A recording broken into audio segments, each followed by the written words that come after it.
Bonjour et bienvenue à cette deuxième vidéo sur la pandémie. Mon nom est Daniel Durand et au cours de cette série, nous allons examiner plusieurs éléments, toujours en lien avec les Écritures.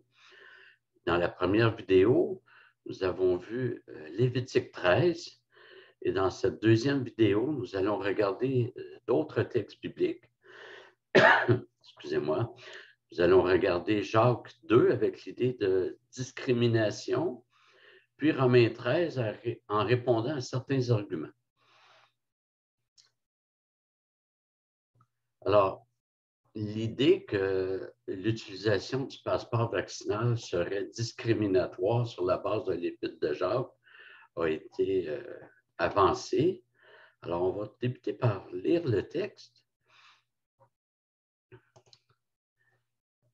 Mes frères, ne mêlez pas à des considérations de personne votre foi en notre Seigneur de gloire Jésus-Christ. S'il entre dans votre assemblée un homme avec un anneau d'or et un habit resplendissant, et s'il y entre aussi un pauvre avec un habit misérable, si, plein d'attention pour celui qui porte l'habit resplendissant, vous lui dites, toi, assis-toi ici à cette place d'honneur, et si vous dites au pauvre, tiens-toi là debout, ou bien assis-toi au-dessous de mon marchepied, ne faites-vous pas en vous-même une distinction et n'êtes-vous pas des juges aux pensées mauvaises? Écoutez, mes frères bien-aimés, Dieu n'a-t-il pas choisi les pauvres selon le monde pour qu'ils soient riches en la foi et héritiers du royaume qu'il a promis à ceux qui l'aiment? Et vous, vous avez déshonoré le pauvre. Les riches ne vous oppriment-ils pas et ne vous traînent-ils pas devant les tribunaux? Alors, est-ce qu'on peut faire un lien entre cette discrimination que l'apôtre Jacques déplore, pour ne pas dire dénonce, et l'idée d'appliquer le passeport vaccinal? Et au moment où j'enregistre, on vient d'annoncer que le passeport vaccinal allait être aboli sous peu pour les lieux de culte.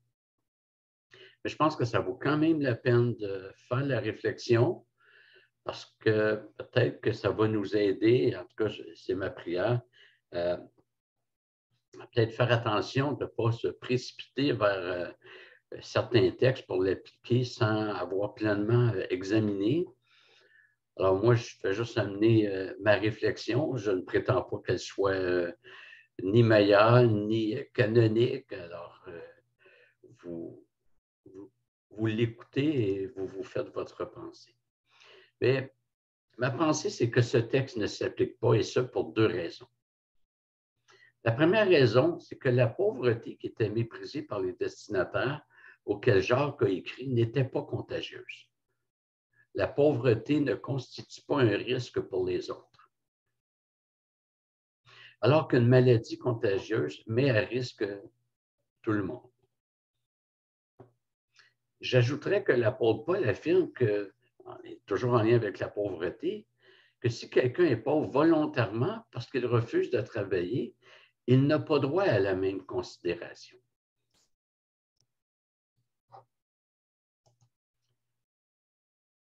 Il a écrit aux Thessaloniciens, car lorsque nous étions chez vous, nous vous recommandions ceci. Si quelqu'un ne veut pas travailler, qu'il ne mange pas non plus. C'est important de remarquer la précision. Il ne s'agit pas de quelqu'un qui ne peut pas travailler, mais plutôt de celui qui ne veut pas travailler. Dans ce cas-là, sa pauvreté est coupable, elle est volontaire. Et quelques versets plus loin, Paul ajoute ceci. Si quelqu'un n'obéit pas à ce que nous disons dans cette lettre, prenez note de lui et n'ayez avec lui aucune relation afin qu'il en ait de la honte. Par conséquent, la non-discrimination en raison de la pauvreté est balisée dans l'Écriture. Quand c'est une situation involontaire, ce n'est pas traité de la même façon que quand c'est une situation volontaire. Celui qui est pauvre malgré les efforts qu'il met, il travaille, Il doit être reçu et non rejeté en raison de sa pauvreté. Alors, sa pauvreté peut avoir été causée par la maladie. À l'époque, il n'y avait aucun filet social, aucune assurance. Alors, sa maladie qui l'empêchait de travailler pour un temps ou une perte de récolte, ou peu importe, il y a des circonstances qui pouvaient plonger quelqu'un dans la pauvreté pour longtemps. Alors, mais Paul vient dire que si quelqu'un ne veut pas travailler, bien là, c'est autre chose. Donc, on voit l'aspect de, on ne doit pas discriminer quelqu'un qui est dans une situation malgré lui et quelqu'un qui est dans une situation volontairement. Ça, c'est la première raison. La deuxième raison pour laquelle je pense que ce que dit Jacques ne s'applique pas dans la situation du passeport vaccinal, c'est que dans l'Ancien Testament, les lois des mesures sanitaires, on avait regardé ça avec Lévitique 13 dans la première vidéo. Alors, s'il y en a qui ne l'ont pas vu, je vous invite à la regarder. Mais la loi des mesures sanitaires, ainsi que celle demandant de prendre soin des pauvres, ces deux lois cohabitaient sans que l'une soit une transgression de l'autre. Alors, la loi demandant d'accueillir le pauvre était déjà présente dans l'Ancien Testament.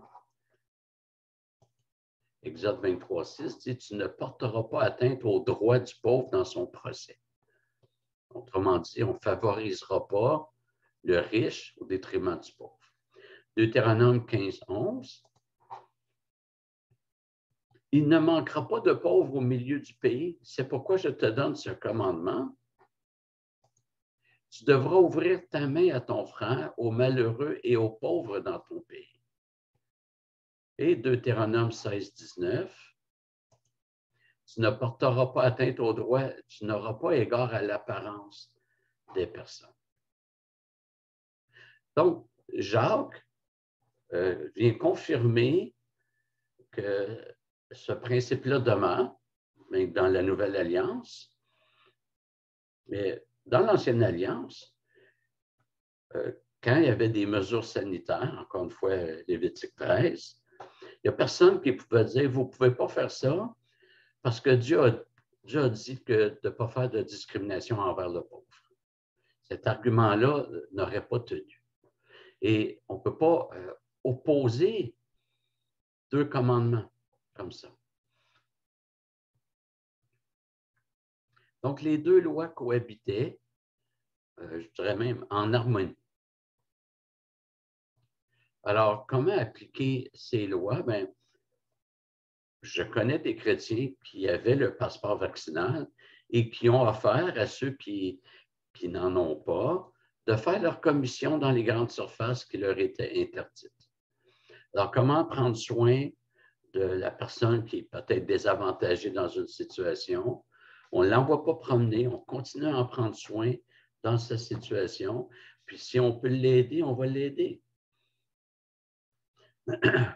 Alors, on prend soin de tout le monde, des personnes, en particulier des personnes qui sont dans des situations plus difficiles, mais sans contrevenir à d'autres lois. Tout ça s'harmonise très bien. Et on va maintenant regarder Romains 13, qui a été, à mon avis, bafoué. On a fait pas mal de kilométrage sur ce texte-là en lien avec un autre texte dans Actes. On va lire les deux. Romains 13, versets 1 à 6. Que toute personne soit soumise aux autorités supérieures, car il n'y a pas d'autorité qui ne vienne de Dieu. Et les autorités qui existent ont été instituées par Dieu. C'est pourquoi celui qui s'oppose à l'autorité résiste à l'ordre de Dieu, et ceux qui résistent attireront une condamnation sur eux-mêmes. Les gouvernants ne sont pas à craindre quand on fait le bien, mais quand on fait le mal. Veux-tu ne pas craindre l'autorité? Fais le bien et tu auras son approbation. Car elle est au service de Dieu pour ton bien. Mais si tu fais le mal, sois dans la crainte. Car ce n'est pas en vain qu'elle porte l'épée, étant au service de Dieu pour montrer sa vengeance et sa colère à celui qui pratique le mal. Il est donc nécessaire d'être soumis non seulement à cause de cette colère, mais encore par motif de conscience. C'est aussi pour cela que vous payez les impôts, car ceux qui gouvernent sont au service de Dieu pour cette fonction précise. Et on a opposé ce texte-là à Acte 5, 29. Il faut obéir à Dieu plutôt qu'aux hommes. Et j'ai entendu l'argument disant ceux qui sont soumis au gouvernement civil dans la pandémie, c'est qu'ils ont la crainte des hommes. Et c'est un argument qu'il faut rejeter. Parce que dans la très grande majorité des cas, obéir à Dieu inclut, c'est obéir au gouvernement. Et obéir au gouvernement, c'est obéir à Dieu. Et c'est par crainte de Dieu qu'on va obéir au gouvernement civil parce qu'ils sont placés par Dieu. Donc, j'ai trouvé un petit peu exagéré, et je fais attention à mes mots, mais à mon avis, il y a une forme de manipulation de dire ça. Ça met un joug sur les personnes de dire « Ah, mais là, si j'obéis au gouvernement, je me trouve à avoir la crainte des hommes et non pas celle de Dieu. » Et on va regarder éventuellement, dans une autre vidéo, on va regarder comment les hommes de Dieu dans l'Ancien Testament, qui étaient placés sous des dominations païennes totalitaires, là, ce qu'on n'a pas présentement, même si on n'est pas... faut être sur nos gardes parce qu'on n'est pas tranquille sur certaines choses. On n'est pas aveugle, mais ça n'a rien à voir avec ce qui s'est passé dans l'Ancien Testament sous des régimes totalitaires, type de régime qui existe encore de nos jours. Alors, est-ce qu'on a raison d'opposer ces deux textes? Bien, premièrement, je dirais que c'est vrai qu'il faut obéir aux autorités civiles.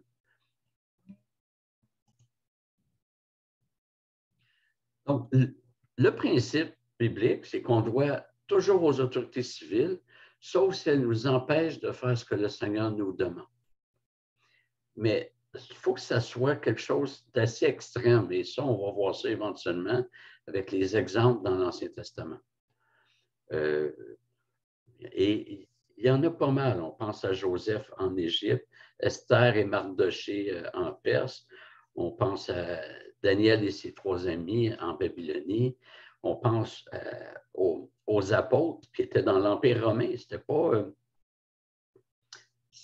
pas un empire favorable à l'Évangile. Et comment ils se sont comportés envers les gouvernements. Alors, on verra ça une autre fois. Et on va voir que c'est pas... ça en prend beaucoup pour aller vers la désobéissance civile.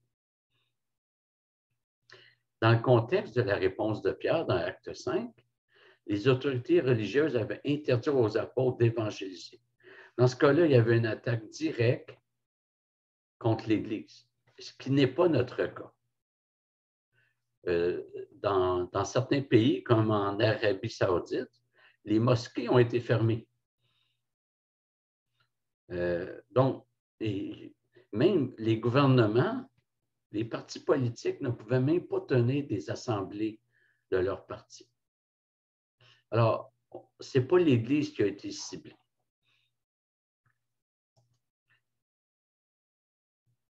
Dans le cas d'Acte 5, la sécurité de la population, le bien-être sanitaire n'était pas en cause. Et on a vu avec Lévitique 13 que les autorités civiles ont le devoir de prendre des mesures pour diminuer une contagion. Par conséquent, je crois que Romains 13 ne doit pas être écarté sous prétexte que les lieux de culte ont été fermés. Ça peut arriver dans d'autres circonstances. Ça pourrait arriver, par exemple, s'il y avait une guerre et une église était dans une zone où la population serait vraiment menacée, puis que le gouvernement décide d'évacuer la population, puis de dire tout est fermé, le gouvernement aurait la légitimité. Et je vais parler éventuellement de la séparation entre l'Église et l'État, parce que, à mon avis, c'est un autre argument qui a peut-être été étiré un peu trop. Alors, on reste dans Romains 13, et une question a été soulevée en lien avec Romains 13. Est-ce que la soumission aux autorités est la soumission aux personnes ou aux partis qui nous gouvernent, ou si ça ne serait pas davantage la soumission à la Constitution canadienne? Ce qui est derrière cet argument, c'est que certaines mesures sanitaires sont en contradiction avec la Constitution canadienne et qu'on aurait le droit de ne pas obéir aux mesures sanitaires sous prétexte qu'on va obéir à la Constitution canadienne. Alors, est-ce que le passeport vaccinal et d'autres mesures sanitaires seraient réellement anticonstitutionnelles? Et que par conséquent, même si des dirigeants nous les imposent, eh bien, par soumission à la Constitution canadienne, nous aurions la légitimité de désobéir à ceux qui nous dirigent.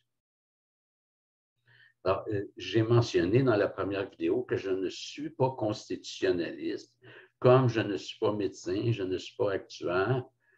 Alors, je ne me fierai pas sur ma pensée, mais sur celle du constitutionnaliste québécois Frédéric Bérard. Et voici le lien pour écouter l'entrevue qu'il a donnée à l'émission Info Réveil sur les ondes de Radio-Canada. Alors, si vous voulez la prendre en note, parce que je vais passer bientôt à l'autre diapositive, juste à mettre à pause et puis prendre en note, puis continuer après.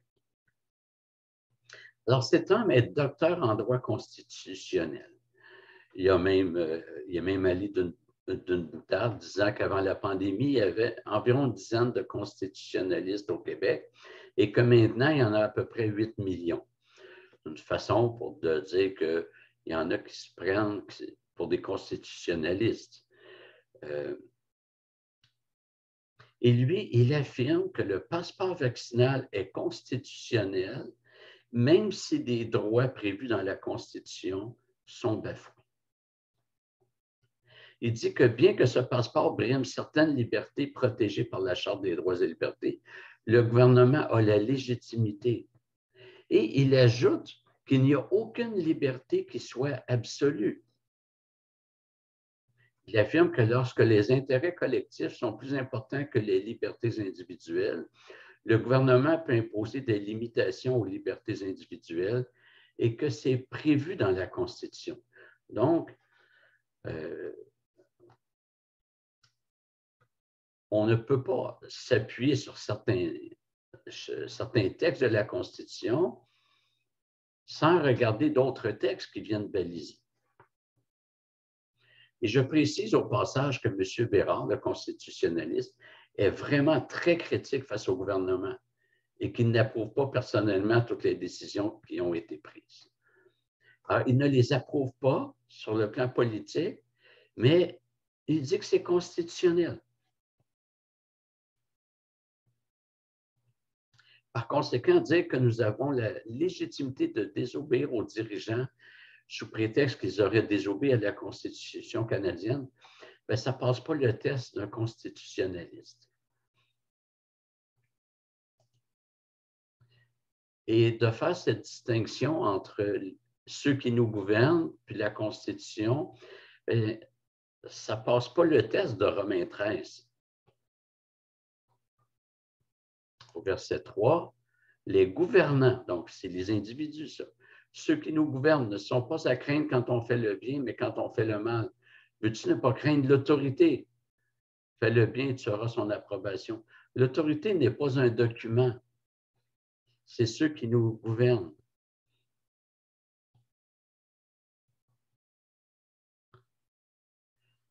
Alors, dire qu'on peut désobéir au gouvernement sous prétexte qu'il faut obéir plutôt à la Constitution canadienne, bien, ça ne reçoit pas l'appui de Romains 13. Et la Constitution canadienne, comme toutes les autres constitutions dans les pays, c'est tellement complexe que ça prend des experts pour se prononcer sur la conformité ou non à cette Constitution. Faire un doctorat sur la Constitution, ce n'est pas une fin de semaine de lecture qui va nous donner des compétences. Et il me semble que l'humilité doit nous garder de se prononcer sur le sujet. J'ajouterais que même si un gouvernement allait contre la Constitution canadienne, la solution n'est pas le soulèvement populaire ni la désobéissance civile. Il y a des recours prévus, même contre un gouvernement, s'il transgresse la loi. Et ça s'est produit à plusieurs reprises. Plus d'une fois, lorsqu'un palier de gouvernement a posé un geste contre un citoyen, bien, ce dernier a poursuivi en justice et a obtenu gain de cause contre le gouvernement. Si on juge que le gouvernement a agi légalement, ce qui n'est pas du tout démontré, là, nous ne pouvons pas, en réponse à cela, agir illégalement à notre tour. Nous ne pouvons que mettre de côté ce que nous dénonçons de l'autre côté. Si vous avez des questions, n'hésitez pas à m'écrire. Il y en a qui l'ont fait après la première vidéo. Ça m'encourage beaucoup. Et Dieu voulant, dans une prochaine vidéo, je vais parler de la question de la démocratie. À savoir, est-ce que ce que les gouvernements ont fait en lien avec la pandémie bafoue la démocratie? Et je vais aussi parler, ça va dépendre du temps, je vais aussi parler, soit dans la prochaine ou une autre, de la séparation de l'Église et de l'État pour examiner s'il n'y aurait pas des balises à établir sur ce principe auquel je crois. Je crois à ce principe, mais je pense que l'argument peut être étiré aussi. Alors, à bientôt et merci de votre attention et que Dieu vous bénisse.